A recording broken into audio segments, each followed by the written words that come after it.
ভার্সিটিতে এসে আয়েশার সাবাসের সাথে দেখা হয়ে গেল। বোনকে দেখে সাবাস বলে উঠল, তোর বাচ্চাকে দেখছি না, অন্য মেয়ের পেছন পেছন গেছে নাকি? আয়েশা চোখ পাকিয়ে বলতে লাগলো। হ্যাঁ, গিয়েছে তো তোর বউয়ের পেছনে। সাবাস স্বাভাবিক কণ্ঠে বলে উঠল, সম্ভব না, কারণ আমার বউ এখন কলেজে। আয়েশা চোখ কপালে তুলে বলল, কিরে সাবাস, তোর কাউকে পছন্দ নাকি? কে সেই মেয়ে যে কালাচাঁদের পছন্দ? সাবাস একটুও বিচলিত না হয়ে বলল, আমি আর পছন্দ প্রশ্নই ওঠে না। আর গাধা, কমন সেন্স থেকেই বলা যায় যে আমার বউ এখন কলেজে আছে। আমি তো আর প্রাইমারি স্কুলের বাচ্চা কিংবা চাকরি করা কোনো বড় আফাকে বিয়ে করবো না, রাইট? তোর মাথায় দিচ্ছে গোবর ছাড়া কিছুই নেই। আয়েশা বিরক্তিতে চকারান্ত উচ্চারণ করে সাবাসকে পাশ কাটিয়ে চলে গেল। ওর তর্ক করার মুড এখন নেই বললেই চলে। বারিশের পড়াশোনার চাপে ওর মাথা আউলিয়ে গেছে। এখন সাবাসের সাথে তর্কে জড়ালে মাথা ফেটে 16 ফলা হয়ে যাবে।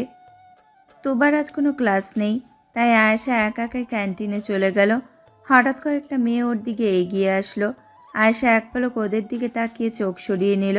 মেয়েগুলোর মধ্যে থেকে একজন বলে উঠল, ইদানিং দেখছি বারিশ স্যারের সাথে ছ্যাপলামি করার চেষ্টা করছিস, মানে বোরখা পরে এসব করতে লজ্জা করে না? খুব তো জ্ঞান দিতিস আমাদেরকে, অথচ নিজের চরিত্রের নাই ঠিক। আয়েশা এমন ভান করলো যেন ওর সামনে আদেও কেউ নেই। এক মনে ও একটা রুটি খেতে লাগলো। ওর নির্বিকার ভঙ্গি দেখে মেয়েগুলো আরো বেশি ক্ষেপে গেল। এবার টিটকারি মেরে বলে উঠল, অবশ্য ছ্যাপলামি করে কোনো লাভ নেই, কারণ বারিশ স্যারের মতো একজন হাইলি ট্যালেন্টেড মানুষ তোর মতো গণ্ডমূর্খকে পাত্তাও দেবে না। মানে কেউ কতটা মাথা মোটা হলে সব সময় ক্লাসের লাস্ট চার্কে থাকতে পারে? এই, তোর বাবা মায়ের এত টাকা খরচ করেছে পড়ছিস, তা একটু ভালো রেজাল্ট করতে পারিস তাই না? সব সময় শুধু ঝগড়াঝাটিতেই ব্যস্ত থাকিস।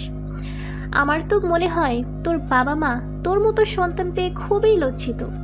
আর হ্যাঁ, তোর ভবিষ্যৎ স্বামীর জন্যেও আমার ভীষণ আফসোস হচ্ছে। কি মূর্খ একটা বউ পাবে। কথাগুলো বলা শেষ হতেই সবাই হাসতে শুরু করলো। আয়েশা রুটি খাওয়া অনেক আগেই থামিয়ে দিয়েছে। মেয়েগুলোর হাসির দিকে এক পলক তাকিয়েও ক্যান্টিন থেকে বেরিয়ে গেল কোনো কথা না বলে। তা দেখে মেয়েগুলো আরো জোরে হাসতে লাগলো। দ্রুত একটা ফাঁকা জায়গায় চলে আসলো আয়েশা। ওর চোখে মুহূর্তে পানিতে টইটম্বুর হয়ে গেল। বারিশকে নিয়ে বলা কথায় ওর একটুও খারাপ লাগেনি, কারণ যেভাবেই হোক না কেন বারিশ ওর স্বামী, তাই সেই বিষয়ে বললে ওর কিছু যায় আসে না। কিন্তু পড়াশুনো নিয়ে বলা কথাগুলো শুনে আয়েশার ভীষণ কষ্ট লাগছে, কারণ কথাগুলো একটুও মিথ্যা না। সাজিদ আর সিনু ওর কোনো অভাব রাখেনি, তবুও ওদের কিছুই দিতে পারেনি, একটা ভালো রেজাল্ট পর্যন্ত না। অন্যদিকে বারিশ অনেক ট্যালেন্টেড একজন মানুষ, আর তার বউ হয়ে কিনা আয়েশা পড়াশোনায় ডাব্বা। আয়েশার গাল বেয়ে পানি গড়িয়ে পড়তে লাগলো টপাটপ। ওর ভীষণ ঘৃণা হচ্ছে নিজের প্রতি, কাউকে সন্তুষ্ট করতে পারেনিও। এভাবে কতক্ষণ সময় কেটে গেল আয়েশা জানে না। তবে নিজেকে কিছুটা সামলে নিয়ে ও ক্লাসের উদ্দেশ্যে যেতে ধরলেই হঠাৎ করে ওর সামনে একজন ব্যাঙের মতো ঝাঁপিয়ে আসলো। আয়েশা প্রচণ্ড ভয় পেয়ে চিৎকার করে পাশের একটা গাছের পিছনে গিয়ে লুকিয়ে পড়ল। ওটা কোনো ব্যাঙ ছিল না, বরং একটা লাস্ট ইয়ারের ছেলে ছিল। ছেলেটা আয়েশাকে ভয় পেতে দেখে বলল, এই সরি, একটু বাইরে আসো, কিছু কথা ছিল। আয়েশা জোরে জোরে শ্বাস নিয়ে নিজের ভয় কাটালো। তারপর গাছের পেছন থেকে বেরিয়ে কপাল কুঁচকে বলল, এভাবে হুট করে ব্যাঙের মতো লাফ দেওয়ার মানে বুঝলাম না। শরীরে কি চুলকানি উঠেছে? উঠে থাকলে দেয়ালে গিয়ে দুটো ঘষা মারুন, চুলকানি থেমে যাবে। কিংবা একটা কামলা ভাড়া করেও চুলকানিতে চুলকিয়ে নিতে পারেন। ব্যাঙের মতো লাফিয়ে আসা সিনিয়র ভাইয়ার কোনো কথা না শুনে আয়েশা ক্লাসরুমে চলে গেল। ওর মন ভালো নেই, তাই কোনো কথা শুনতে রাজি নাও। ক্লাসে গিয়ে চুপচাপ বসে থাকলো। সাবাস ওর দিকে তাকাতেই ও মুখ বিকৃত করে জিহবা দেখালো। তা দেখে সাবাস হেসে ফেলল। কিছুক্ষণের মধ্যে বারিশ চলে এলো। ক্লাস চলতে শুরু করলো, কিন্তু আয়েশার মন সেই দিকে নেই। ও অন্যমনস্ক হয়ে থমথমে মুখে বসে আছে। বারিশ ক্লাস নেওয়ার পাশাপাশি বারবার আয়েশার দিকে তাকাচ্ছে। আয়েশাকে আজ অন্যরকম লাগছে, যেটার কারণ বারিশ বুঝতে পারছে না। বারিশের চোখ অনুসরণ করে সাবাস ও বোনের দিকে তাকালো। ওরও ভ্রু কুঁচকে গেল আয়েশার মুখ দেখে। কেউ আর কিছু বলল না, শুধু দেখেই গেল। বারিশ ক্লাস শেষে বেরিয়ে গেলে আয়েশা ভার্সিটি থেকে বেরিয়ে গেল, কারণ আজকে ওর আর কোনো ক্লাস নেই। বারিশের একটা জরুরি কাজ ছিল অফিসে, সেই জরুরি কাজটা দ্রুত শেষ করে ও পুনরায় ক্লাসে চলে আসলো। কিন্তু আয়েশাকে কোথাও খুঁজে পেল না। ভার্সিটির সব জায়গায় খোঁজার পর যখন পেল না, তখন ও শাহবাসের কাছে চলে গেল। শাহবাস গাছতলায় বসে কিছু টপিকস পড়ছিল। বারিশকে ওর দিকে এগিয়ে আসতে দেখে ও দাঁত কেলিয়ে বলল, আরে দোলাপ রোজে। বারিশ সে কোথায় না গিয়ে বলল, আয়শা কোথায়? শাহবাস এক সেকেন্ড চুপ থেকে নিজের পকেট দেখিয়ে বলল, এখানে লুকিয়ে রেখেছে, বের করে নিন। বারিশ গম্ভীর মুখে ওর দিকে তাকিয়ে থাকলো। তা দেখে শাহবাস হেসে উঠে বলল, বউকে এক মুহূর্ত না দেখলে বিপি হাই হয়ে যায় দেখছে। আমি কিন্তু মস্করার মুডে নেই সাবাস। জলদি বলো তোমার বোন কোথায়? শাহবাস মুখে মিথ্যা চিন্তার ভাঁজ ফেলে বলল, ওহো, আপনাকে তো একটা বলতে মনেই নেই। একটু আগে দেখলাম আয়েশা একটা ছেলের সাথে ডেটে গেল। ওনাকে ছেলেটাকে আগে থেকে পছন্দ। বারিশ দাঁতে দাঁত চেপে গর্জন করে বলল। সাবাস, আমাকে রাগাবে না বলে দিলাম। শাহবাস আবারও হেসে উঠল, হাসতে হাসতে বলল, ওকে বলছে আপনাকে রেগে গেলে অ্যাটম বোমের মতো কিউট দেখা যায়, ভালোই লাগে দেখতে। যাকে আয়েশা বাসায় চলে গেছে, আই মিন আপনার বাসায়। বারিশ কথাটা শুনে জায়গা থেকে প্রস্থান করলো। তা দেখে শাহবাস বইয়ের দিকে মনোযোগ দিয়ে টিটকারি মেরে বলতে লাগলো, বাপরে, এই ভাচার দেখছে আমার তার ছেড়ে বোনের জন্য মুহূর্তে মুহূর্তে দম আটকে যায়। বারিশের আরও ক্লাস বাকি ছিল, জন্য ও চেয়েও বাসায় যেতে পারেনি। অবশ্য বারবার ফোন দিয়েছিল, কিন্তু আয়েশা ফোন ধরেনি। এতে করে বারিশের প্রচণ্ড মেজাজ খারাপ হয়ে গেল। ভার্সিটির কাজ শেষ করে ও দ্রুত বাসায় চলে গেল। গিয়েই প্রথমে নিজের রুমে চলে গেল। আয়েশা বিছানায় আধশোয়া হয়ে বসে আছে। বারিশ খানিকটা গলা উঁচিয়েই বলল, এই মেয়ে, এতবার ফোন দিলাম, ফোন ধরলে না কেন? কান থাকতেও কি বধির হয়ে গেছো? আয়েশা উদাস নয়নে বারিশের দিকে তাকিয়ে বলল, আপনি ফোন দিয়েছিলেন? দেখিনি আর শুনিওনি। আয়েশার কণ্ঠ আর মুখভঙ্গির অবস্থা দেখে বারিশের রাগ পড়ে গেল। লম্বা করে একটা শ্বাস নিয়ে ও কণ্ঠটা শীতল করে বলল, কি হয়েছে আয়শা? কোনো সমস্যা হচ্ছে তোমার? আয়েশা শুকনো হেসে বলল, জি না, কোনো অসুবিধা হচ্ছে না। বারিশ এক দৃষ্টিতে ওর মলিন মুখখানার দিকে তাকিয়ে থাকলো।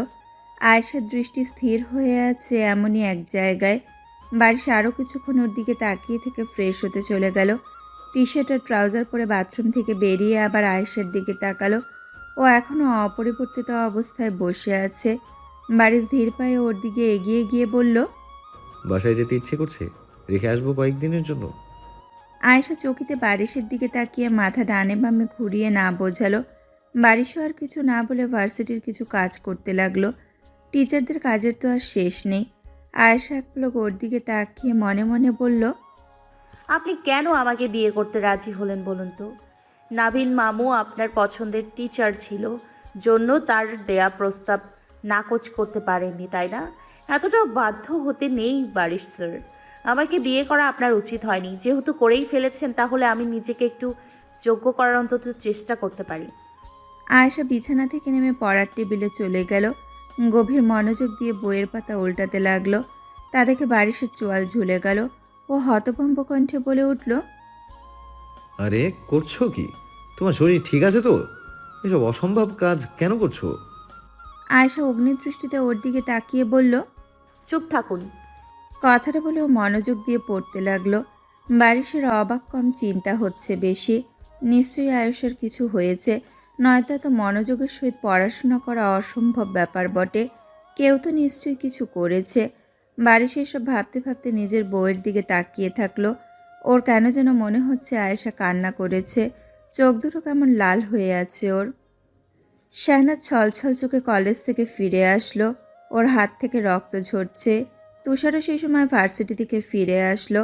শাহনাজের দিকে তাকাতেই ও উদ্বিগ্ন হয়ে বলতে লাগলো, কি হয়েছে ব্যাবলি?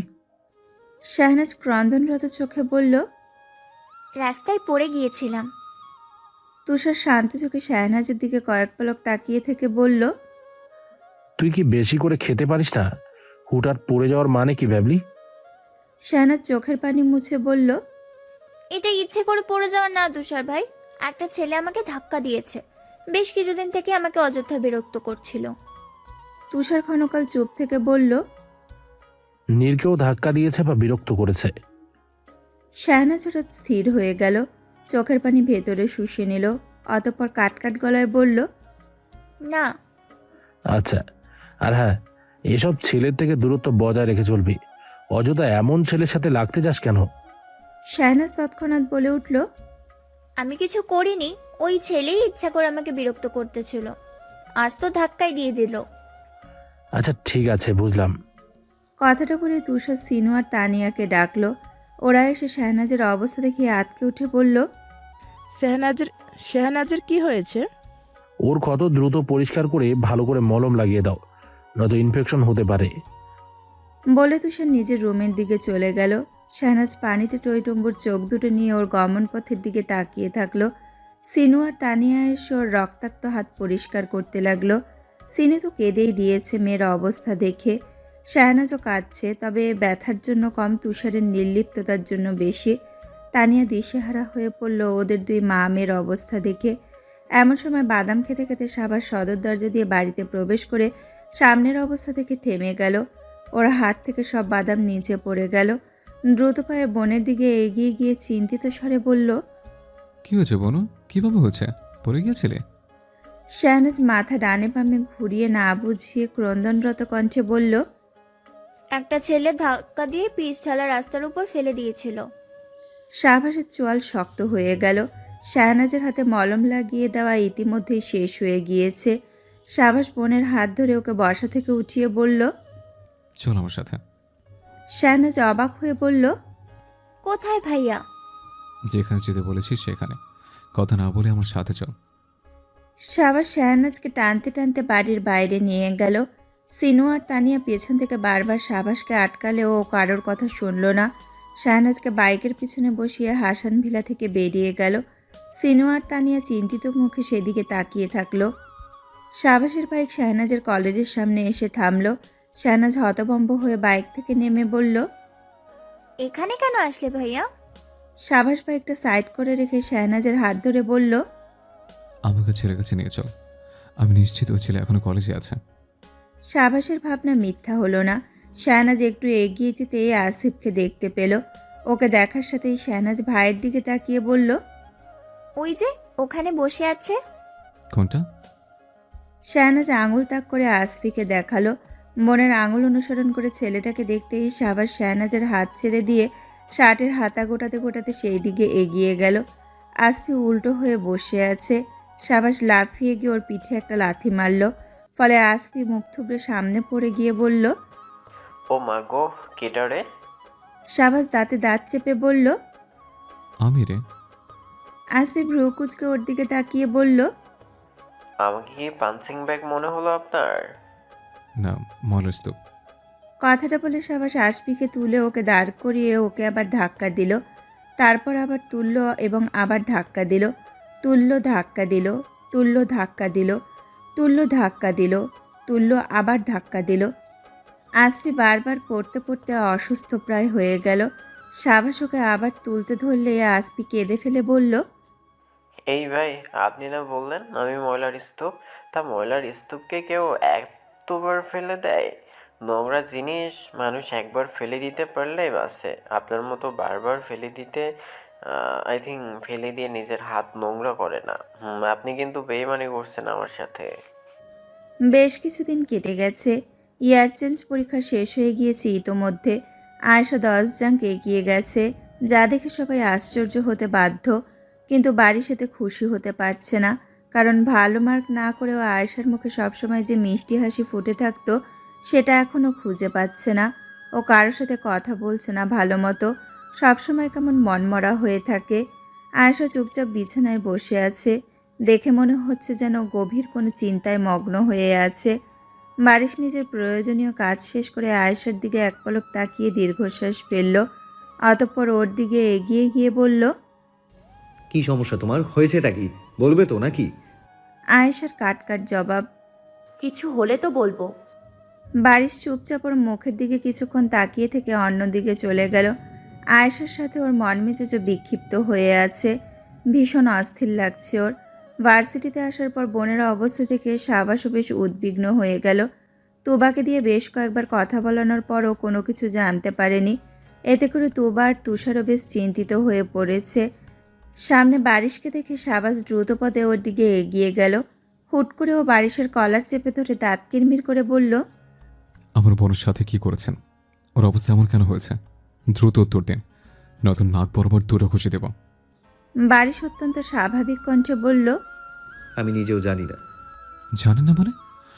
বউয়ের কি হচ্ছে সেটা স্বামীও জানেন না? ছি, আপনার কি লজ্জায় মরে যাওয়া উচিত মনে হচ্ছে না?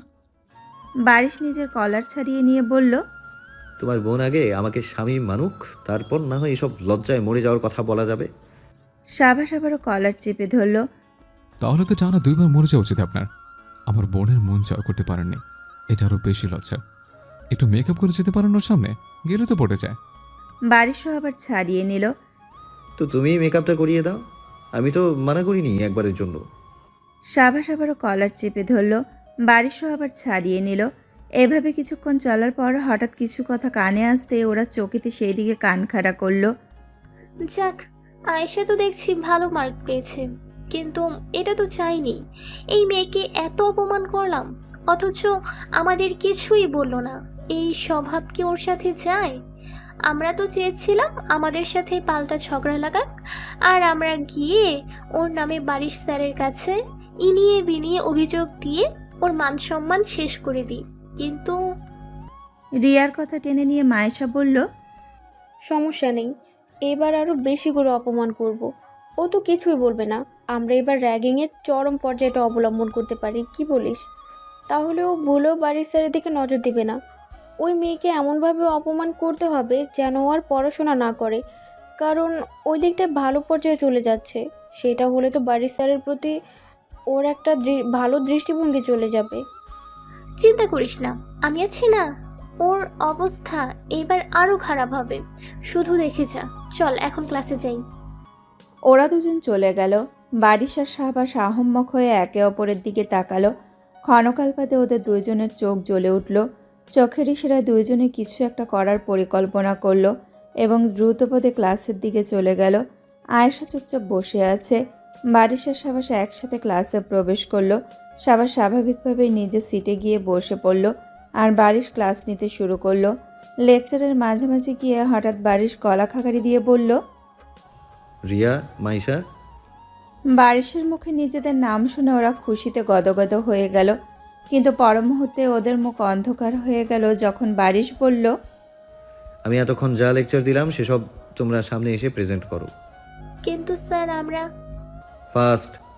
ওরা দুইজন একে অপরের দিকে চোরা চোখে তাকালো। ওদের নজর ছিল পুরো বারিশের ওপর। লেকচারের ওপর একটুও মনোযোগ ছিল না। দুরু বুকে ওরা সামনে এগিয়ে গেল। প্রেজেন্টেশন দিতে গিয়ে ওরা ভুলভাল উচ্চারণ করায় সবাই হাসাহাসি করতে লাগলো। সাবাস ভদ্রতার খাতিরে চুপ করে আছে, কিন্তু ওরা ছেলে হলে এই ভদ্রতা দেখাতো না। বারিশ গম্ভীর গলায় বলে উঠল, তোমরা ক্লাস শেষে ডিটেনশন রুমে দেখা করবে। তোমাদের শাস্তি আজ পিয়ন চাচা দেবে। কথাটা শুনে রিয়া আর মায়েশা কেঁপে উঠল, কারণ এই পিয়ন ভীষণ ডেঞ্জারাস। ভার্সিটির সবচেয়ে খারাপ ছেলেগুলো ওনাকে ভয় পায়। ওরা দুইজন তৎক্ষণাৎ বলে উঠল, স্যার, আপনার যা ইচ্ছা তাই শাস্তি দিন, তবুও পিয়ন চাচা না। ওনাকে দেখলে তো আমার জ্ঞান হারিয়ে ফেলবো। আই থিঙ্ক ওটাই বেটার হবে। পিয়ন চাচা শাস্তি দিলে তোমাদের শিক্ষাটা ভালো মতো হবে। এখন চুপচাপ গিয়ে নিজেদের সিটে বসো। ওরা চিন্তিত আর ভীত মুখে নিজেদের আসনে চলে গেল। ওরা চলে যেতেই বাড়ির শান্ত স্বরে বলল, আমার একটা গুরুত্বপূর্ণ অ্যানাউন্সমেন্ট আছে। তোমরা জেনে খুশি হবে যে আমি কিছুদিন আগেই বিয়ে করে নিয়েছি, and my wife is Sheikh Ayesha Hasan. আয়েশার পাশাপাশি ক্লাসে সবাই অবাক হয়ে গেল। কিছু মুহূর্ত পিনপতন নীরবতা পর ক্লাসে গুঞ্জন শুরু হয়ে গেল। বারিশ ওদের সবাইকে থামিয়ে দিল। একটা মেয়ে ব্যঙ্গ করে বলল, আয়েশার সাথে কি আপনার যায় স্যার? আপনি কোথায় আর ও কোথায়? আসলেই যায় না, কারণ ওর মতো ভালো মেয়ের সাথে আমাকে মানায় না। আমার নিজেকে আরও যোগ্য করে তুলতে হবে ওর জন্য। কত ভালো বংশের মেয়ে আয়েশা, সবাই কত আন্তরিক। আমার আসলেই নিজেকে একটু যোগ্যতা সম্পন্ন করতে হবে। কিন্তু স্যার আমি এটা বলিনি। আয়েশার মতো লো ট্যালেন্টেড মেয়ে আপনার মতো হাইলি ট্যালেন্টেড ছেলেকে পাওয়ার যোগ্য? বারিশ সামান্য হাসল। হাসা থামিয়ে নীলার কথার উত্তরে বলল, চেষ্টা করলে যে কেউ আমার মতো ট্যালেন্টেড হতে পারবে, কিন্তু চেষ্টা করলেই কিন্তু ভালো মানুষ হওয়া যায় না। সবাই হতেও পারে না, যেটা আমার ওয়াইফ হতে পেরেছে। পারিবারিক শিক্ষাটাই আসল একাডেমিক শিক্ষার চেয়ে। একজন উচ্চ পদস্থ মানুষ যদি উগ্র হয়, তাহলে মানুষ তাকে সামনে সম্মান দেখালেও পিছনে বদনাম করতে ভুলবে না। অন্যদিকে ভালো মানুষের পেছনে দোয়া করতেও ভুলবে না। আয়েশা হাঁ হয়ে বারিশের দিকে তাকিয়ে থাকলো। ওর মন থেকে হঠাৎ বিষণ্ণতার বিশাল পাহাড়টা ভেঙে চুরমার হয়ে গেল। মুখে হাসি ফুটে উঠল। বোনের মুখে হাসি দেখে শাবাশের মুখেও হাসি ফুটল। ক্লাসের সবাই ইতোমধ্যেই চুপ হয়ে গেছে। অন্যদিকে বারিশ পুনরায় ক্লাস নিতে শুরু করলো।